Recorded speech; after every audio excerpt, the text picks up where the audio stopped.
On vous raconte maintenant la troublante histoire de Nadège. Nadège, c'est une jeune Rwandaise. Elle avait de super bonnes notes, a décroché une bourse pour venir étudier ici au Québec. Mais juste avant de partir, elle comprend que la vraie mission que lui a réservée son gouvernement, ce sera d'espionner ici. L'espionnage, on l'associe souvent à de grandes puissances comme la Russie ou la Chine. Pas un pays comme le Rwanda.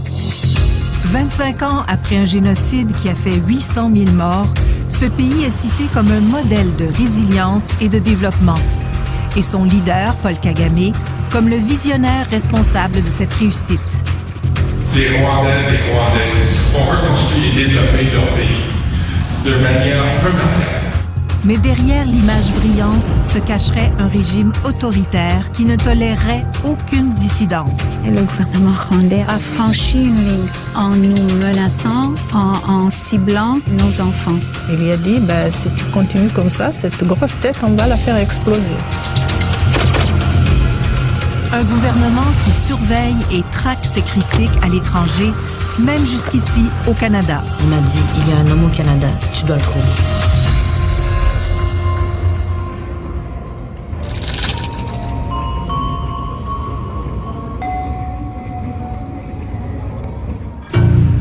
Bureau de l'Agence canadienne des services frontaliers à Montréal. Un agent interroge une Rwandaise qui veut obtenir l'asile politique au Canada. Ce qui suit est une reconstitution des faits à partir des transcriptions de cette audience. Je suis ici en tant qu'agent d'exécution de la loi pour l'unité sécurité et crimes de guerre. C'est une demande d'asile particulière. La Rwandaise, que nous appellerons Nadège, affirme être une espionne. Et l'agence enquête. C'est à quel moment qu'on vous a dit, à partir de maintenant, tu t'en vas espionner des personnes et on veut tel renseignement? En 2010, je devais espionner un homme dans le but de chercher de l'information sur ses parents. On m'avait dit qu'il travaillait avec des gens qui font du terrorisme au Rwanda. Toutes ces personnes-là qui se sont enfuies à l'extérieur du pays, ce sont des ennemis. OK. Donc, on doit les chercher et les combattre.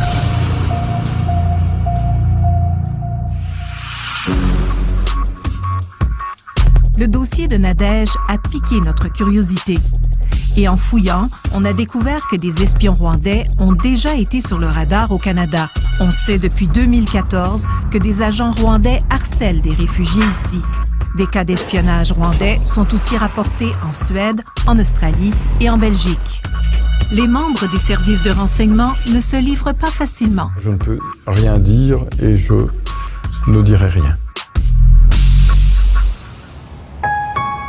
Au Canada, nous n'avons trouvé personne pour commenter ce dossier. Mais en Belgique, Guy Rapaille a longtemps dirigé le comité qui surveille les services de renseignement de son pays. Les Rwandais ont la réputation d'être actifs et efficaces. En ayant acquis toutes les ficelles du métier d'agent de renseignement, ce sont des vrais professionnels. Des professionnels, dit-il, possiblement dangereux.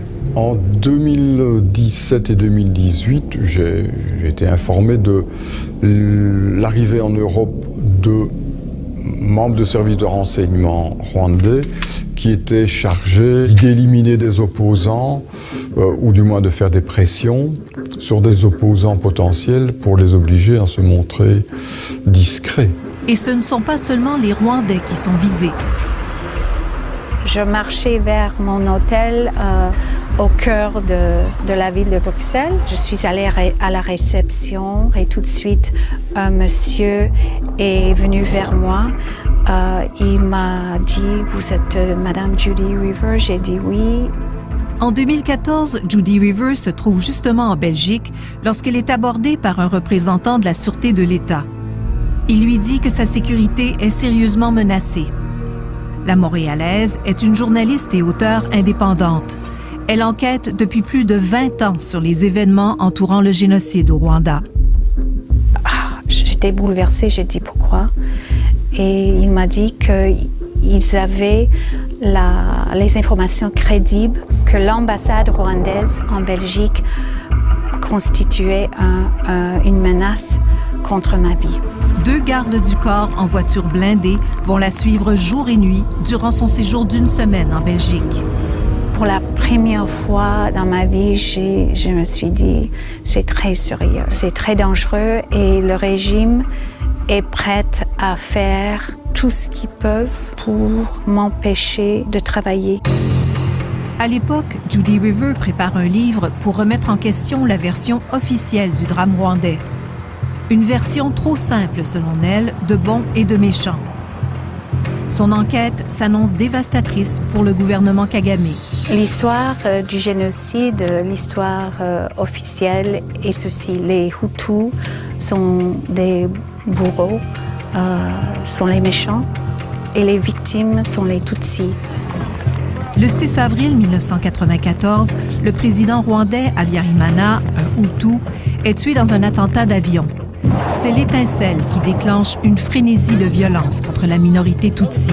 The situation is totally catastrophic. Le génocide ne prend fin que lorsque les rebelles Tutsis du FPR, le Front patriotique rwandais, dirigé par Paul Kagame, envahissent le pays. Il y avait des informations durant le génocide, des rapports qui indiquaient aux Nations unies à l'époque que les troupes de Kagame tuaient en masse des réfugiés, des déplacés Hutus dans l'est du Rwanda. Dans son livre, la journaliste reconnaît le génocide contre les Tutsis. Mais son ouvrage est très controversé parce qu'elle affirme que les troupes de Paul Kagame ont aussi tué au moins 500 000 Rwandais pendant et après le génocide, surtout des Hutus. Des chiffres impossibles à confirmer. Il y avait toute une partie de l'histoire qu'on n'avait pas entendue et que le gouvernement de Kagame ne voulait pas soit révélé. La journaliste a mis la main sur un rapport d'enquête top secret de 2003 qui émane du tribunal international créé après le génocide. Le document énumère une liste de tueries commises en 1994 par les troupes de Paul Kagame, perpétrées même sur des femmes et des enfants. Mais ces informations étaient enterrées.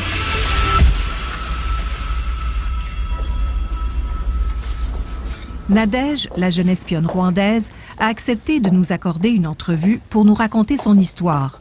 Mais elle craint pour sa sécurité. Nous avons donc décidé de cacher son identité et de changer certains détails de son récit. Je faisais mes études universitaires à Kigali. On nous a appris qu'il y avait des bourses pour aller étudier à l'étranger. On m'a dit que j'avais eu la bourse de la francophonie et que je devais aller au Canada. Nadège dit qu'elle croyait que la bourse était une récompense pour son excellence scolaire et pour son travail de cadre au sein du FPR, le parti de Paul Kagame. J'ai donc commencé à faire les formations. Tout se passait bien jusqu'à la dernière rencontre qu'on a eue, qui était au camp militaire de Gako. C'est là que j'ai appris que je devais faire ce travail d'espionner quelqu'un. Elle affirme que des militaires donnaient cette formation à laquelle assistaient une trentaine de personnes.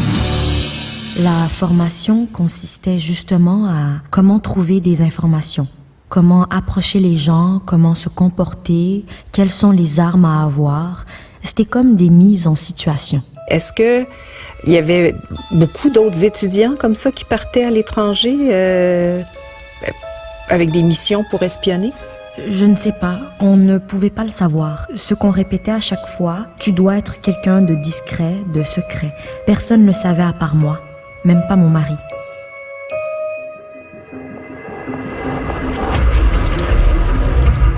On a commencé à changer la routine parce qu'on avait peur d'être suivis. Et surtout, c'était angoissant pour mes enfants parce qu'il fallait les surveiller tout le temps. Avant la publication de son livre Choc, Judy River affirme qu'elle avait souvent été suivie. Mais un incident à Montréal en 2013 l'a particulièrement ébranlée. Je suis sortie avec ma famille pour un souper après un concert, mais le lendemain, j'ai vu qu'il y avait un message sur le répondeur. J'entendais la voix d'une femme africaine. Le message est étrange, mais il contient des codes menaçants pour Judy. Elle faisait la simulation des explosions et des tirs. Et j'étais effrayée. Et elle a mentionné le nom de ma fille qui avait 6 ans à l'époque. Alors j'avais très peur. Et j'ai donné cet enregistrement à la police. Et mon mari a dit que les Rwandais, le gouvernement rwandais a franchi une ligne en nous menaçant, en ciblant nos enfants.